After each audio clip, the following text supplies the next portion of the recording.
Welcome back to Coffee and Conversation. Although it's more like, here we go, kitty cat and conversation, because it's been a warm day, not as hot as it's been in the past, but definitely warm.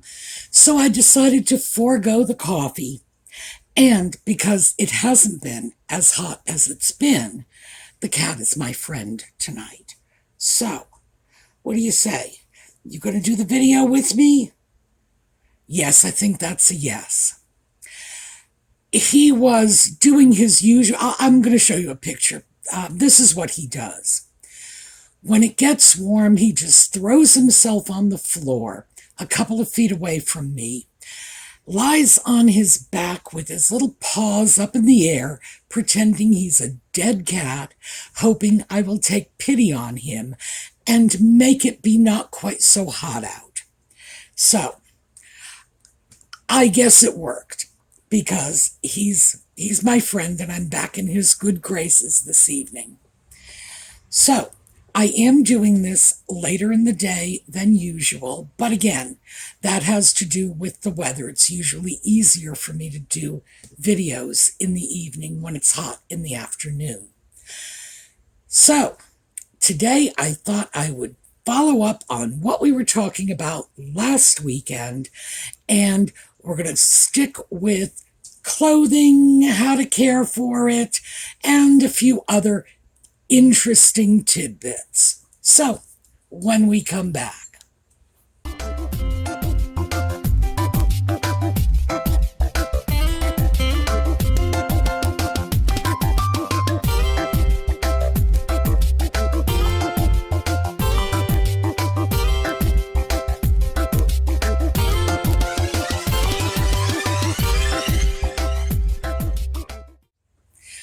Now, I'm sure many of you know, because I shared this on the channel a few months ago when I replaced my washing machine.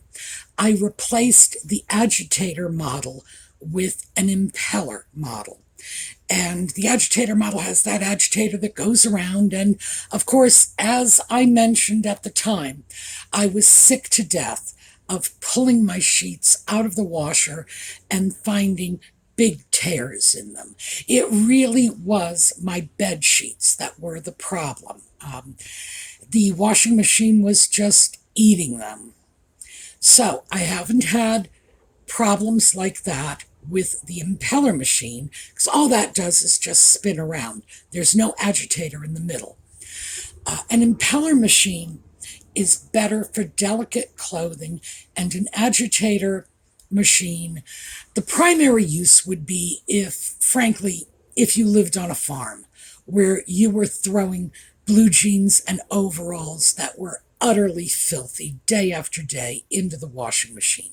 That's when an agitator truly pays off. But I'm an old woman. I'm alone. I don't go out and dig in the fields, so I don't have to worry about that sort of extra hard, extra heavy cleaning. And here's the thing. If I ever do, all my friends and neighbors have agitator washing machines, and I would not have any difficulty finding someone who would let me do a load of clothing in their machine in the unlikely event that I'm going to change careers and become a farmer.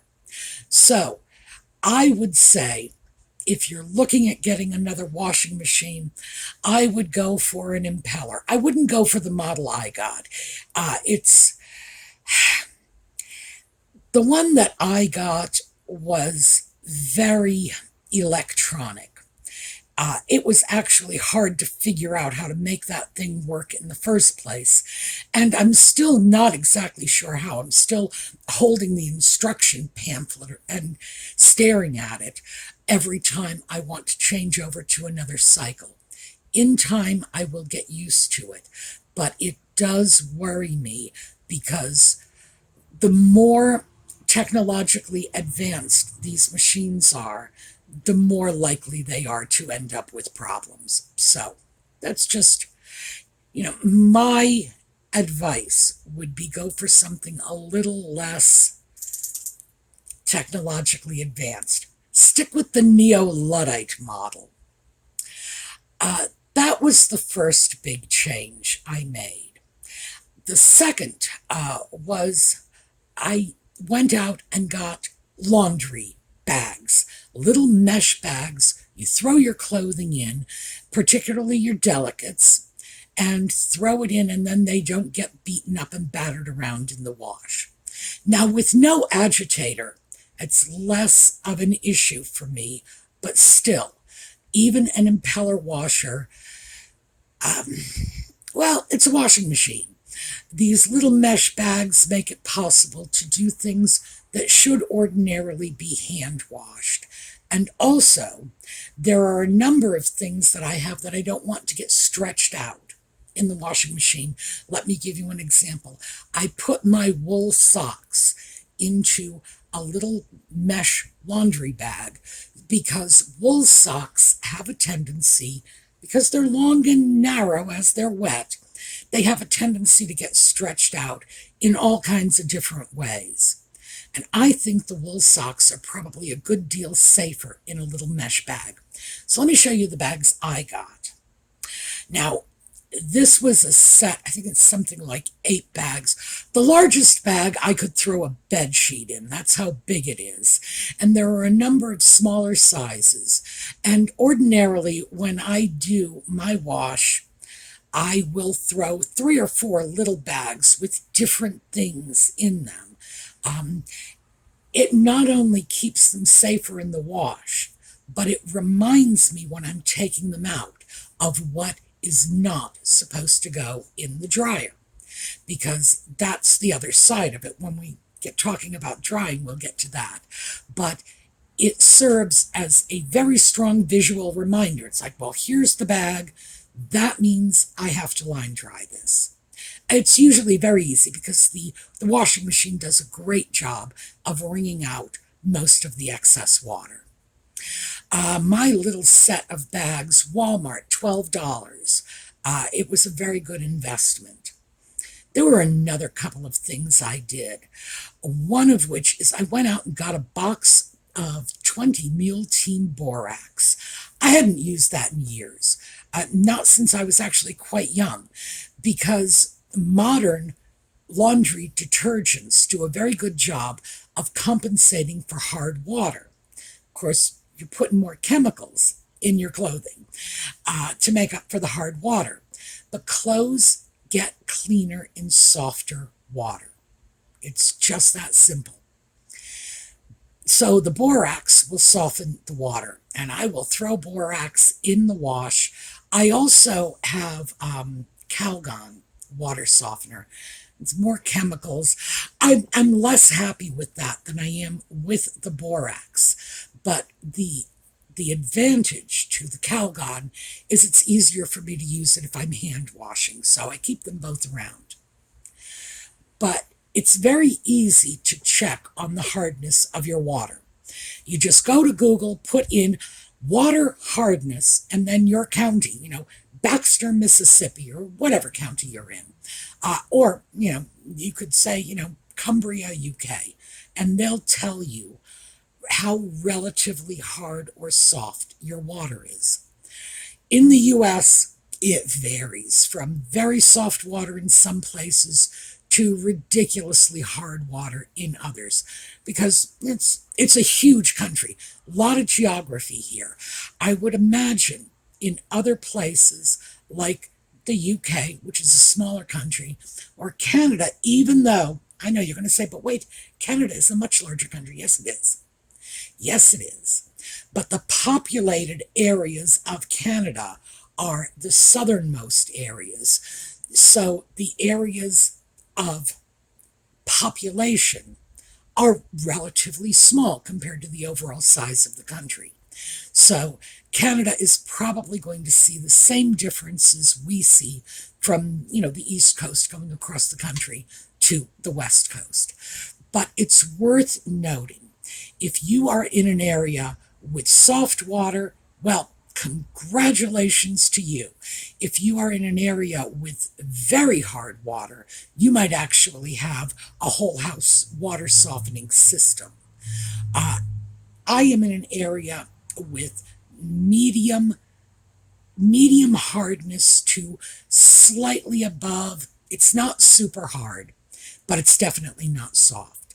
It's not hard enough to justify a whole house water softening system, at least not at the moment. Who knows? That might go onto my list of, whenever I have a boatload of extra money sitting around and nothing better to do with it. But for the moment, it doesn't create problems except in washing, and even then the problems are not severe. It just means that I'm more reliant on commercial laundry detergent than I would like to be.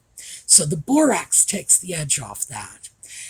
And because my goal is to get away from the Tide or whatever the standard commercial laundry detergent. I think it's Tide, little plastic pods. Kind of worries me because those little plastic pods end up dissolving, and I'm not 100% sure where they go. I have a feeling that the plastic residue ends up on my clothing, in which case I can't say I'm thrilled by that prospect. What I hope to do is go over to a regular soap. I have this wonderful large bottle of liquid soap that is designed for everything. You can wash your hands with it, you can wash your hair with it, you can wash your clothes with it. And I would love to be able to go over to that because it's a gentler soap. It tends not to suds up a lot, which means it's easier to rinse out of the laundry. It would be nice if I could do that. So the only other thing I do that's worth mentioning at all when I do laundry is I separate my whites from the colors. Basically, what that means is the sheets and towels get bleached. They get bleached for reasons of sanitation. That's basically it. They are cotton in the case of both the sheets and the towels, and they are white because that facilitates the bleaching and the sanitizing. I did this long before the pandemic. I mean, decades before the pandemic, when someone came to my house. I had an unexpected house guest who had a contagious illness. Funny thing is, I can't remember what the contagious illness was because this was back in the 80s. But I realized at that point, this was a person who was sick, and I was either going to expose myself and everyone in my household to this, or I was going to bleach everything that person came in contact with. And I was not using white sheets at that time. Of course, immediately afterward, I was. So it just seemed safe and prudent. You just never know. And then, of course, the pandemic came along, and I'm like, oh, okay, we're in business. We did this for like 40 years for no reason at all. But, gee, when we did have a reason, we were all prepared for it. Audie is back here, by the way. Here, honey, pick your little face up so they can see you. Yes, you come over here and you don't let anybody take a look at you. So that is the only separation I do with my clothing, coloreds, whites. And that is because one, the whites, is washed in hot water with bleach, and the other is washed in somewhere between moderately warm and cool water and no bleach. Now, most of the reason for this, I'm excluding the bleach because, like I said, that's sanitation. Most of the reason that I wash the other clothing, the colored clothing, in cooler water, and of course, the delicate things are thrown in bags, is because not everything is hot water friendly. You would be surprised. Not everything is. Cotton, cotton can handle hot water. Cotton can handle bleach. There's not much else that's going to be able to handle hot water and bleach, not the way cotton can. Oh, and my sheets, by the way, I know, I am a big fan of linen, but not for my sheets. I like cotton, and that is simply a preference based on the feel of freshly pressed cotton sheets. Yes, I press them. Uh, Sometimes I think I left my head back in the middle of the 20th century somewhere. Yeah, it is it is a lot of work. It is a complete pain in the butt, but I like pressed cotton sheets. That's why I won't go over to linen on the sheets. I just prefer the feel of cotton. Also, by the way, I should throw this out. Linen is somewhere between 2 and 3 times the cost of cotton sheets. Just FYI. That price difference has never been worth it to me. Not that it would be, because I prefer the cotton, but I've often wondered why other people are making that choice, because it just doesn't seem sensible to me. And last week, no, I think it was the week before last, in the comments, we started discussing nylon sheets. And yeah, those things are foul. I don't know who it was that invented nylon sheets, but they should be taken out and shot for the good of humanity. No, I don't use things like that. And the very idea of like silk sheets is just something I couldn't wrap my head around. Sheets take too much of a beating and require too much care.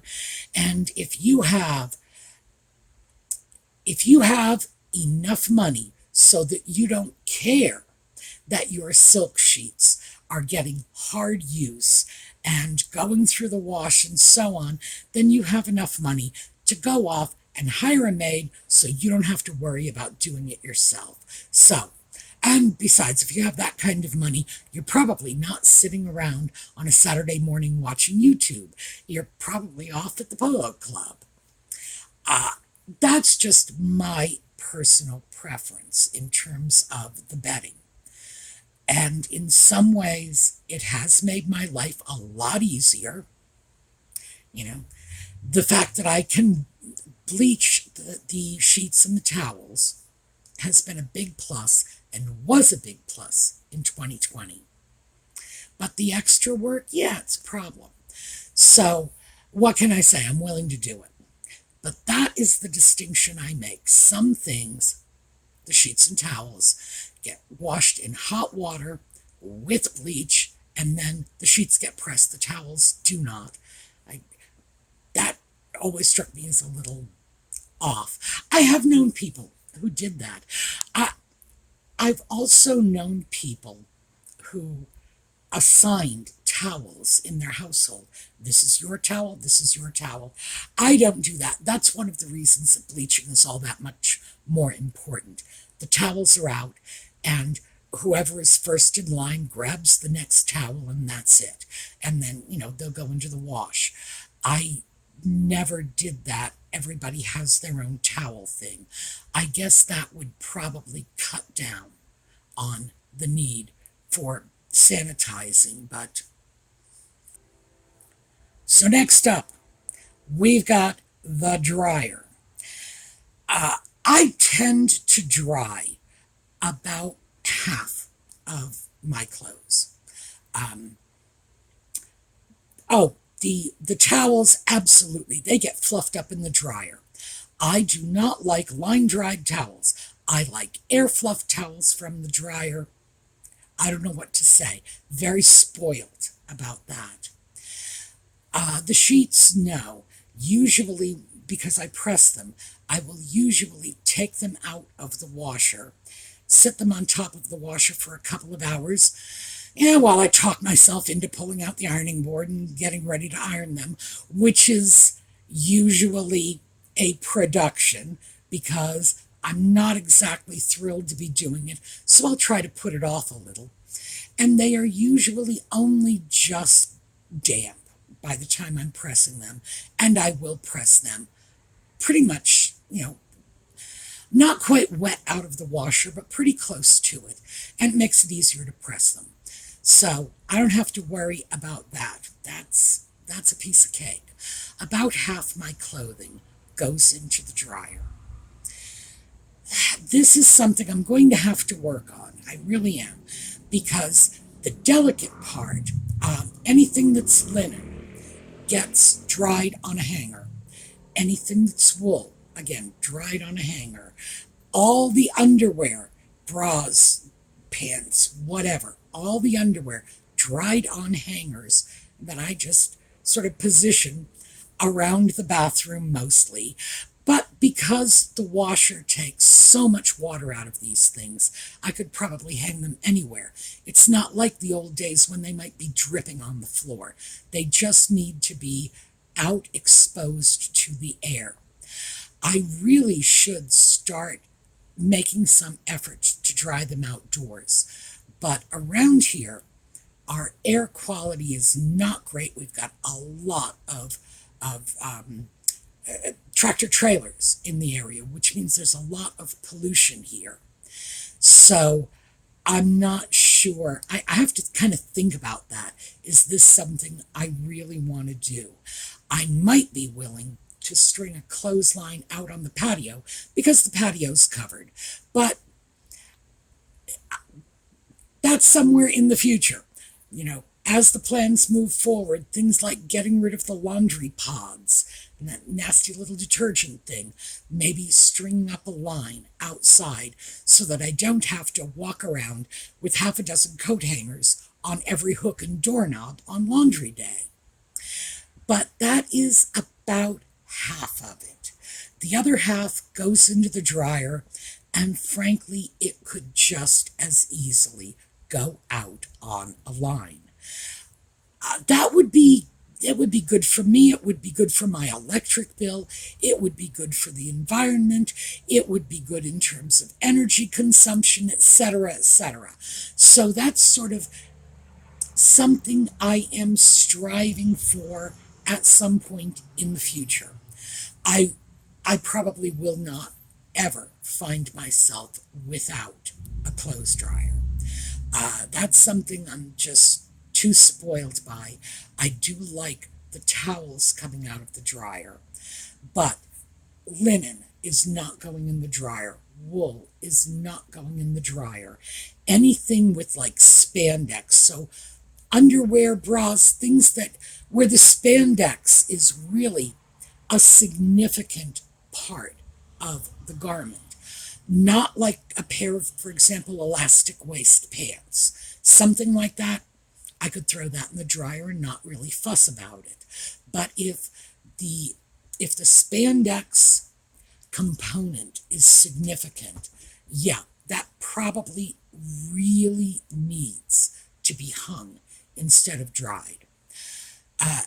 One of the things that you will notice over time is that when you dry bras, underpants, anything spandex intensive, they have a much shorter life expectancy. It's just that simple. Even things like socks with little bits of elastic around the edges, to keep their shape, even something like that. The more they go through the dryer, the worse they come out. Dryers are not really good for your clothing. So that is something I would have to say, if you can avoid using the dryer, I would do it. We can't always avoid it. And, you could be like me. There could be things that you simply like getting fluffed up in the dryer, like I am with the towels. I totally understand that. Also, people who are working or have kids going to school in the morning, if they don't have a dryer, that could be an absolute disaster. Because I know when I was working, I couldn't count the number of times that I would find myself grabbing something out of the dryer, putting it on and rushing out the door. That's just life in the big city, so to speak, especially with children, because no matter what you think you're going to put on their little bodies when they're going to school, you will find out that what they really want to wear is the shirt they wore yesterday. And yeah, so it's like, no, no, no, please wash this. I want to wear this to school this morning. So some of us absolutely cannot get away without a dryer. We just can't. We've gotten too spoiled. But for those of us who can get away from a dryer, I would say, yeah, it's one of those things in a household that we think we need it because we've always had it. But now that as a whole, people as a whole are trying to get further and further away from fast fashion and inexpensive polyester clothing. We're trying to get back to natural fabrics, better fabrics that will last longer if we give them the proper care. We may end up seeing dryers eventually go by the wayside, or we may end up seeing dryers, instead of being these big monstrous things that will handle 40 or 50 pounds of laundry, it might be a small tabletop thing that's going to be able to handle that one shirt the kid wants to wear to school today, or that pair of slacks that you really thought you had laundered last week, but no, oops, gotta throw it in the dryer so you can wear it to work in the morning. You never know. I would say that, to me, if I could sort of impart anything of value, I would say, if you can, get away from your dryer, even in small ways, even if you're reduced to doing what I'm doing, walking around the house with coat hangers with socks on them. Give it a try. See if it works. The other little tidbit is check your water hardness. If you have soft water, you may be using too much detergent. If you have hard water, your clothes may not be coming out as clean as you would like. You may need to throw in a water softener or, extra detergent. I don't favor extra detergent. I'm not sure that's a good idea, but I totally get it that if your clothes are not coming out as clean as they should, extra detergent is one solution. But check the water hardness and see if you can pull a few things out of that dryer pile.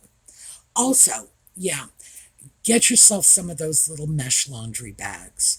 That is the best, the easiest way to avoid a whole lot of hand washing, because the stuff I'm throwing into the washing machine now on a delicate cycle and in those little bags was formerly things I had to stop and wash by hand. So it has actually been a serious labor saver for me. So that is my 50 cents worth of worthless opinions on how to care for clothing. It's funny, but most of us were never taught anything about this, and what we were taught wasn't scientific. In other words, when we were looking at how do you wash clothing, nobody ever bothered to tell us about hard water. Nobody ever bothered to tell us about the relationship between hard water and laundry detergent. This is the sort of thing that, well, for me, I had to actually research it to see what was going on and why water hardness was, in fact, an issue. I needed to figure out how to deal with water hardness. Because no one ever talked to me about that before. I just assumed hard water was unpleasant because it tasted bad. Never realized there were other issues. Same thing with not throwing everything in the dryer. As a child of the mid 20th century, my attitude was throw it in the washer, throw it in the dryer. Man, if the dryer is broken, throw it in the microwave, because we believed that technology and newer, better, bigger, noisier appliances were the answer to all of our prayers. And it's funny. And now I'm on board with the kids, starting to try to get back to basics a little more. And I'm finding that it's not only producing a better final result. The clothes are cleaner. They smell better. They're less wrinkled. And of course, the washing machine isn't tearing up the sheets anymore. So I'm finding the benefits are all over the place. So I would say, yeah, check out your water hardness. Give some thought to pulling a few things out of the dryer instead of wasting all that extra energy. See if it works for you. And when we get back, we are going to talk about underwear. That's another thing no one ever really bothered to tell us very much about when we were young. So, and as usual, I'm doing the research on it. So, I will see you all tomorrow, and in the meantime, have a terrific day.